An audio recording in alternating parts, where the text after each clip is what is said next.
Galera, no vídeo de hoje vou mostrar para vocês o primeiro contato dessas galinhas com o galo. Vou aproveitar a oportunidade e vou falar sobre reprodução, é claro, alguns mitos e verdades, e também curiosidades e informações importantes que eu acredito que muita gente não sabe. Beleza? Se gostar do vídeo e quiser ver mais como este, deixe sua curtida, considere se inscrever no canal e ative as notificações para não perder nenhum vídeo novo. Ah, e no final do vídeo eu mando alguns abraços. Vamos lá?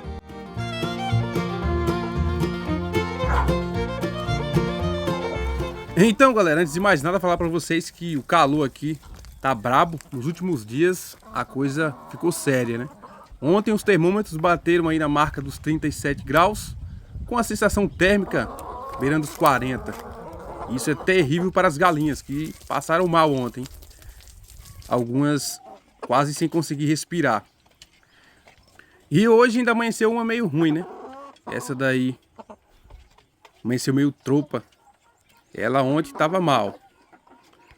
Mas felizmente não morreu nenhuma. Então, as galinhas estavam muito necessitadas de um galo. Vejam só como elas se abaixam quando eu chego perto. Então resolvi colocar um galo com elas para melhorar o bem-estar, né? A qualidade de vida das galinhas. E não para reprodução, porque são muitas galinhas para um galo só. Então, pensando em ovos férteis, não é o ideal você colocar... Aqui tem 20 galinhas, né? Para um galo só, não vai dar certo, né? A taxa de ovos férteis será baixa. Primeiro decidi colocar esse galo Rode, mas quando eu peguei ele já percebi que tinha algo errado. O galo está muito magro. Ele estava com 9 galinhas, né? E é um galo muito besta. Ele deixa as galinhas comerem muito para depois estar comendo. Então acho que o problema é nutrição. Mas mesmo assim coloquei ele para a gente dar uma observada no comportamento com as galinhas.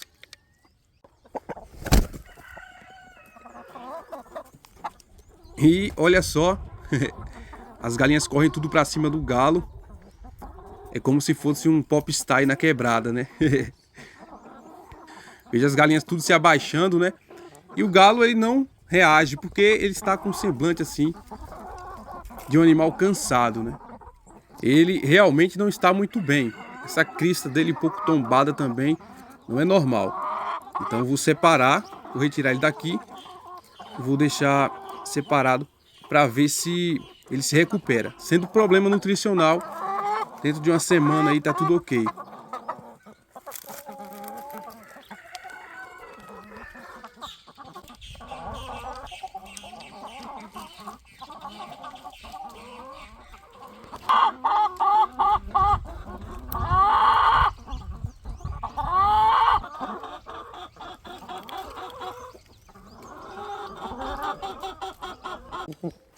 Agora, substituindo o galo, vou colocar o Isaac com as galinhas. Esse tá gordo, esse é um galo muito fogoso, né?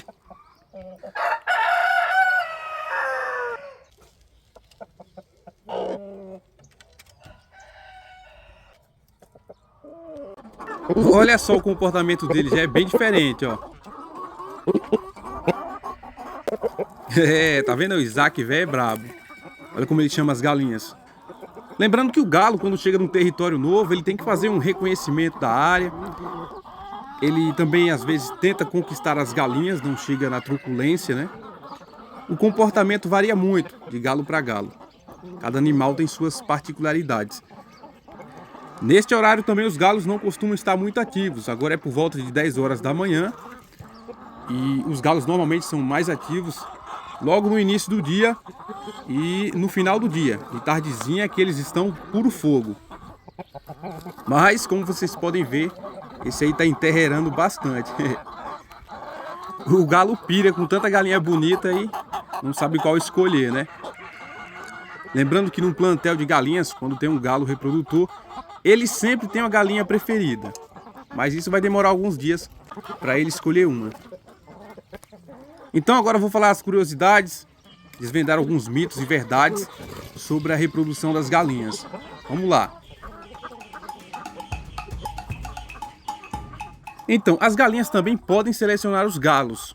Daí a gente entende porque alguns galos são agressivos com as galinhas, pois elas não aceitam eles acabam agredindo.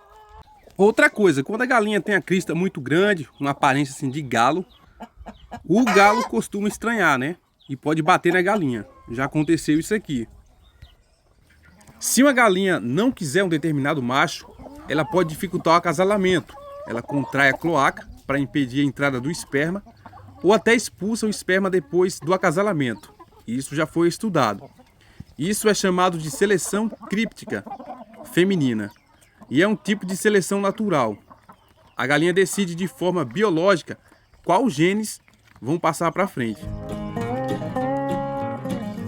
As galinhas tendem a aceitar melhor galos dominantes, saudáveis e equilibrados. E isso não influencia só na reprodução, influencia no comportamento de todo o plantel. A presença do galo traz benefícios reais para o plantel, e não é só na fecundação. Um estudo mostrou que galinhas que convivem com um galo podem aumentar a postura em até 12%. Isso acontece porque o galo reduz o estresse do grupo, mantém a organização social e dá uma sensação de segurança e equilíbrio para as fêmeas. Outro ponto importante, a mortalidade do plantel pode cair até 50% quando há um galo junto. Isso porque o bem-estar melhora, as galinhas ficam mais calmas, comem melhor e brigam menos. Ou seja, o galo tem um papel importante até no bem-estar e na produtividade da granja. Agora vamos falar dos ovos, porque aqui também tem muita confusão e mito. Mito 1. A galinha precisa cruzar todo dia para botar ovo fértil? Não. A verdade é que, depois de cruzar, a galinha pode armazenar o esperma por até 15 dias. Então, ela continua botando ovos férteis mesmo sem cruzar novamente por vários dias. Se tirar o rabo do galo, ele fica infértil? Não fica. Isso é um mito, porque eu já vi isso na prática, né? Eu tinha um primo que ele vivia arrancando o rabo do galo. O galo era suro por vida, mas um suro feito na marra, né? E esse galo era muito fértil, tirava muitos pintinhos. O galo machuca a galinha ao cruzar, né? Na hora da cópula. Bom, o acasalamento é rápido e natural. Lesões só acontecem se houver excesso de cruzamentos ou muitos galos para poucas galinhas. Quando tem uma baia com 2 galinhas e um galo, já pode ficar complicado, né? E também as pessoas pensam que a espora é que rasga as galinhas, as costas das galinhas. E, na maioria das vezes, são as unhas do galo que acabam arranhando ali as costas das galinhas e virando feridas. E se o galo for muito pesado, o problema pode se agravar. Agora falando de ovos férteis, muita gente tem dúvidas. Onde armazenar, como armazenar, por quanto tempo. Vejam bem, existe uma temperatura chamada zero fisiológico, que é o ponto em que não tem o desenvolvimento de embrião nos ovos. A temperatura gira em torno aí de 22 graus. É como se o ovo estivesse congelado, né? E acima disso, o embrião pode começar a se desenvolver. Mas aí você pode perguntar, né? Como é que no Nordeste, aqui onde eu moro, com 30 graus, ainda dá para guardar ovos por até 10 dias e ter bons resultados? Então, o segredo é que a temperatura do ar não é a mesma do interior do ovo. O ovo é um isolante térmico, então o calor demora para entrar. Mesmo com 30 graus de ambiente, o interior do ovo fica entre 24 e 27 graus. E eu coloco, por exemplo, os ovos armazenados em um local frio da casa, né?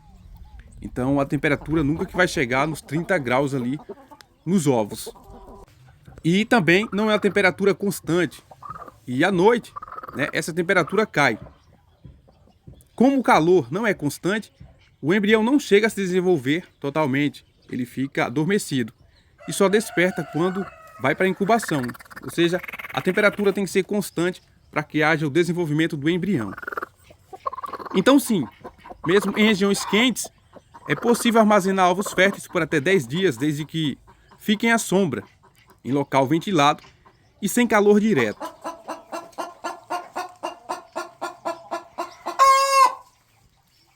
Outra dúvida comum: por que os ovos férteis são proibidos de serem vendidos para consumo? O problema não é o ovo, ele é comestível normalmente. A questão é o controle sanitário. Como é difícil garantir que o ovo fértil foi armazenado direito e que o embrião não começou a se desenvolver, as normas proíbem a venda desses ovos para alimentação humana. É uma forma de garantir a segurança alimentar e padrão de qualidade. Aqueles vídeos que vocês já viram por aí de pintinhos nascendo em depósitos de supermercados, né, de ovos de granja, aquilo ali foi um erro muito grande da granja. E se for pego pela fiscalização, a multa é grande, pois não pode ter um galo com as galinhas.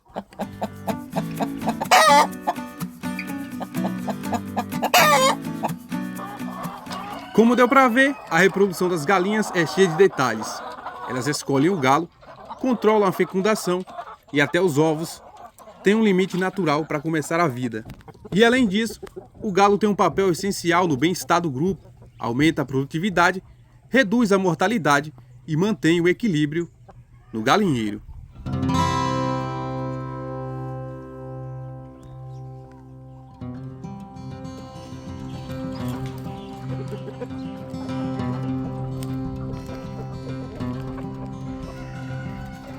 Se vocês gostaram deste vídeo, não esqueçam de deixar suas curtidas e compartilhe esse vídeo com quem cria galinha também, beleza?